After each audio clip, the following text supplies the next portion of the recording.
হাতে করে ঘরে নিয়ে গিয়ে আপনারা রেস্ট নেবেন। সে পর্যন্ত শরীরের শক্তিতে না করেও মনের শক্তি দিয়ে লড়াই করে যেতে হবে।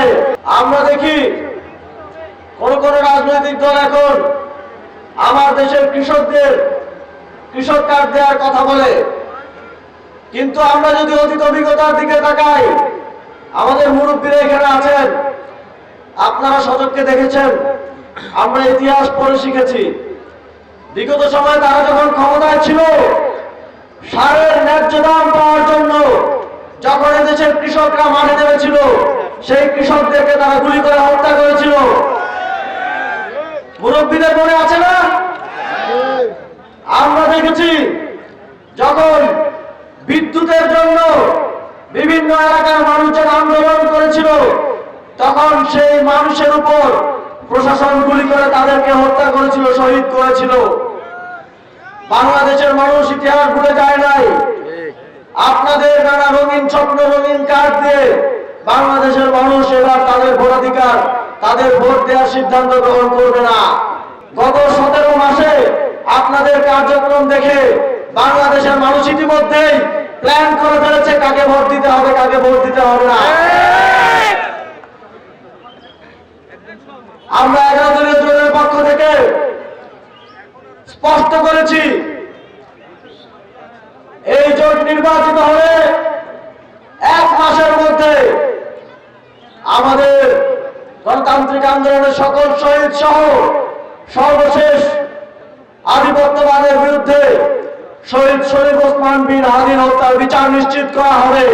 আমরা বলেছি, সীমান্তে আগ্রাসনের শিকার আমাদের বোন ফেরানি সহ যত হত্যা করা হয়েছে, গুলি করে পাখির মতো আমার দেশের জনগণকে মারা হয়েছে, আর কোনদিন সীমান্তে কেউ, পার্শ্ববর্তী দেশের কেউ আমার দেশের জনগণকে হত্যা করার সাহস করতে পারবে না।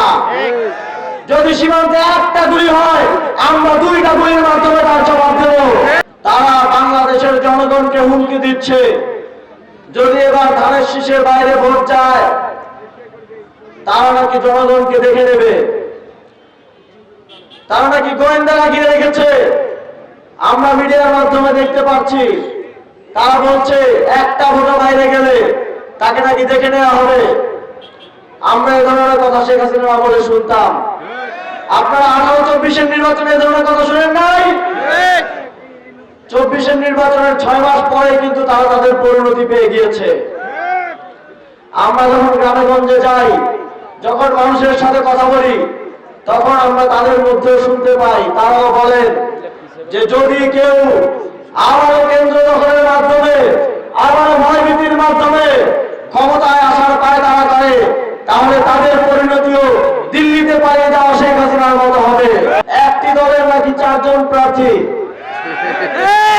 অথচ আমাদের 11টি দলের মাত্র 1 জন প্রার্থী। এটাই আমাদের ন্যায় ও ইনসাফের পক্ষে, ত্যাগের এবং ন্যায় ও ইনসাফের পক্ষে ঐক্যের সবচেয়ে বড় প্রমাণ।